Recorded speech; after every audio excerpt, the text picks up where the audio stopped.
The first word is commute. वो इसका मतलब होता है to give up something and take something else in return, कुछ छोड़ना और बदले में कुछ और लेना। सेंटेंस देखिए इसके ट्रेड और स्वैप। एग्जाम्पल देखेंगे, द जज committed his death sentence to life imprisonment. Okay, तो इसका मतलब है जज ने क्या करा, उसकी जो मौत की सजा थी उसको आजीवन कारावास में बदल दिया। तो एक के बदले कुछ देने की जो आपकी लेनी देने की एक्शन होता है उसको हम कहते हैं कम्यूट। आगे बढ़ते हैं। नेक्स्ट है आपका एम्पिरिकल। एडजेक्टिव इसका मतलब होता है based on experiments and practical experience, not on ideas. Okay, विचारों के स्थान पर प्रयोगों और व्यावहारिक अनुभव पर आधारित। दैट इज ऑब्जेक्टिव और फैक्चुअल। इसके सिनोनिम्स से थ्योरेटिकल इसका अपोजिट हो गया। एग्जांपल देखिए, this theory needs to be backed up with solid empirical evidence. Okay, तो यह जो सिद्धांत है, इस सिद्धांत को ठोस अनुभवजन्य साक्ष्य के साथ विकेट से आपका समर्थित करने की आवश्यकता है, मतलब पेश करने की आवश्यकता है, तभी जाके कुछ इस मामले में हो सकता है।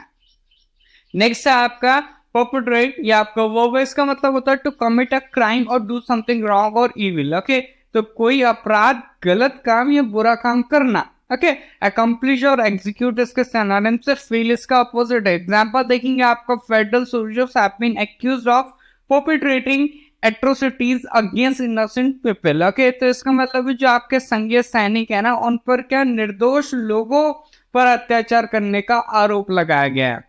आगे बढ़ते हैं। नेक्स्ट है आपका लॉक जैम, या आपका नाउन है। इसका मतलब होता है difficult situation in which you can not make progress easily because there are too many things to do.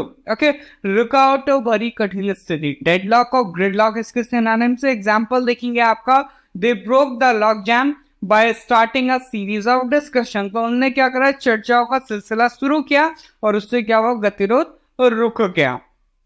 तो जब तक डिस्कस नहीं करोगे तब तक सॉल्यूशन नहीं मिलेगा। ओके, नेक्स्ट है आपका deadlock. That is a noun. इसका मतलब होता है situation in which two sides can not reach an agreement, गतिरोध। ओके, ग्रिडलॉक और हॉल्ट इसका सिनोनिम से। एग्जांपल देखेंगे आपका, टॉक्स हैव रीच्ड डेडलॉक। तो जो आपकी वार्ता है, डिस्कशन है, वो गतिरोध पर पहुंच गई। मतलब इतना डिस्कस कर लिया कि एक पक्ष कुछ बोल रहा है, दूसरा पक्ष कुछ बोल रहा है और एग्रीमेंट हो ही नहीं पा रहा। ओके, ऐसा भी होता है। बैकस्लाइड वर्ब इसका मतलब होता है to return to old often bad habits और टू अ वर्स कंडीशन। पुरानी अक्सर बुरी आदतों या बदतर स्थिति में लौटना। ओके, रिलैप्स और रिवोल्ट इसके सिनोनिम से। डेवलप और एवोल्व इसका अपोजिट। एग्जांपल देख लेते हैं आपका, some states have started to backslide on health care. तो कुछ राज्यों ने क्या करा, स्वास्थ्य देखभाल पर पीछे हटना शुरू कर दिया। मतलब दोबारा से वही उनकी हेल्थ इश्यूज होने लग गए, तो फिर से वहीं चले गए कि भाई आप देखो ध्यान से दोबारा से। नेक्स्ट है आपका एलिगेशन। नाउन है, इसका मतलब होता है statement made without giving proof that someone has done something wrong और इलीगल। आरोप प्रमाण रहित कथन। ओके, एक्यूजेशन और आपका इंडाइटमेंट इसके क्या सिनोनिम से। एग्जांपल देखेंगे, the allegations of corruption were not true. तो भ्रष्टाचार के जो आरोप थे ना वो सही नहीं थे, मतलब किसी ने कह दिया होगा इसने भ्रष्टाचार करा बिना प्रूफ के साथ। Okay, that is allegation. Next है आपका डायस्पोर। नाउन है, इसका मतलब होता है आपका the movement of people away from their own country. लोगों का अपने देश से अन्यत्र वीकेंड से आपका पलायन। ओके, जन विसर्जन जिसे हम कहते हैं। एक्सोडस और आपका इवैक्यूएशन सिनोनिम से। कमिंग और अप्रोच इसका अपोजिट है। एग्जांपल देखिए, his parents were part of Scots diaspora. Okay, तो उसके जो माता पिता है ना वो स्कॉट्स डायस्पोरा का हिस्सा थे। मतलब स्कॉट में जब आपके लोग क्या हुए होंगे, प्लान किए होंगे, बहुत सारे लोगों ने प्लान किया होगा, तो उसका वो पार्ट है, वो भी हुए थे उसमें। नेक्स्ट आपका इनएविटेबल। एडजेक्टिव इसका मतलब होता है that can not be avoided और प्रिवेंटेड फ्रॉम हैपनिंग, जिसे घटित होने से रोका ना जा सके, अवश्य होगा ही होगा वो चीज। ओके, तो अवश्यम भावी है उसे कहेंगे। ओके, मतलब जो चीज होनी होनी हो।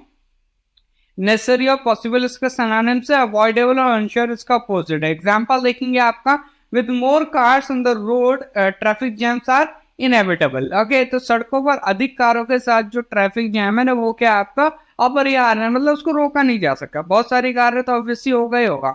नेक्स्ट आपका एम्पलीफाई वर्ब। इसका मतलब होता है to add details to something in order to explain it more fully. तो विस्तृत व्याख्या करना किस चीज की, विस्तार में कहना किस चीज को। एक्सपेंड और डेवलप इसके सिनोनिम से। शॉर्टन और एवरेज इसका अपोजिट है। एग्जांपल देखिए, A funeral can amplify the feelings of regret and loss for the relative. तो एक अंतिम संस्कार क्या रिश्तेदारों के लिए खेद और हानि की भावनाओं को बढ़ा सकता है। नेक्स्ट है आपका क्लैमर। वर्ब है इसका मतलब होता है to demand something in a loud और एंग्री वे, चिल्लाकर या क्रोध में कोई मांग करना। येल और बीस के सिनोनिम से एग्जांपल देखेंगे आपका, the public are clamouring for an answer to all this question. तो जनता इन तमाम सवालों का जवाब मांग रही है चीख चीख कर। नेक्स्ट है आपका इवेड। वर्ब है इसका मतलब होता है टू अवॉइड डीलिंग विद और डूइंग समथिंग, रखने में असफल होना। ओके, या कोई चीज रख रहे हैं उससे असफल होना, कोई चीज कर रहे हैं उसमें असफल होना। ओके, अवॉइड करना उस चीज को। वायलेटेड, ब्रोक इसके सिनोनिम से, और वी कैन से ऑब्जर्व्ड और फॉलोड इसका अपोजिट हो गया। एग्जांपल देंगे, they have managed to evade capture and escape to France. तो वे कब्जे से बचने में क्या सफल रहे और फ्रांस भाग गए, मतलब कब्जा नहीं हो पाया उनको और वो फ्रांस भाग गए। नेक्स्ट आपका फ्रेजल वर्ब है दैट इज सॉर्ट आउट। इसका मतलब होता है to deal successfully with a problem, a situation और a person who is having difficulties. तो किसी समस्या, स्थिति या किसी व्यक्ति के सफलतापूर्वक निपट लेना। ओके, जो क्या कठिनाइयों का सामना कर रहा है। एग्जाम्पल देखिए, we have sorted out the computer systems initial problem. तो हमने क्या करा, कंप्यूटर सिस्टम की जो शुरुआती समस्या थी ना उनको सुलझा लिया भाई। नेक्स्ट आपका एडीएम है। ये फ्रेज है बेसिकली नाउन की तरह हम इसे यूज करेंगे, दैट इज रिपल इफेक्ट। इसका मतलब होता है द इफेक्ट और influence of a situation, action, event etcetera that does not stop but is experienced on a series of things one after the other. घटना, कार्य आदि का श्रृंखलाबद्ध होना या फिर प्रभाव, या उसका श्रृंखलाबद्ध प्रभाव होना या फिर श्रृंखलाबद्ध उसका परिणाम होना। एग्जाम्पल देखिए आपका, the dismissal of the manager had a ripple effect on the whole organisation. मतलब मैनेजर को निकाला गया होगा तो उसका इफेक्ट बहुत बुरा पड़ा। ओके, मतलब पहले ये चीज भी होगी फिर दूसरी चीज होगी, इस तरीके से कई लॉसेज हो रहे होंगे। नेक्स्ट आपका फॉर लॉन्ग। ईडीएम है इसका मतलब होता है for many years, days, hours etcetera. और वीकेंड से आपका फॉर अ लॉन्ग टाइम, कई वर्षों, दिनों, घंटों आदि तक। ओके, और वीकेंड से आपका आदि के लिए भी हम कह सकते हैं लंबे समय तक। एग्जाम्पल देखिए, I haven't known him for long, मैं उसे लंबे समय से नहीं जानता। तो ये तो था आज का वोकैबुलरी सेशन। आई होप आपसे भी नहीं जाकर होगा। सेशन को लाइक करें, शेयर करें, चैनल को सब्सक्राइब करें। मिलते हैं in the next section. Till then, जय हिंद, जय भारत।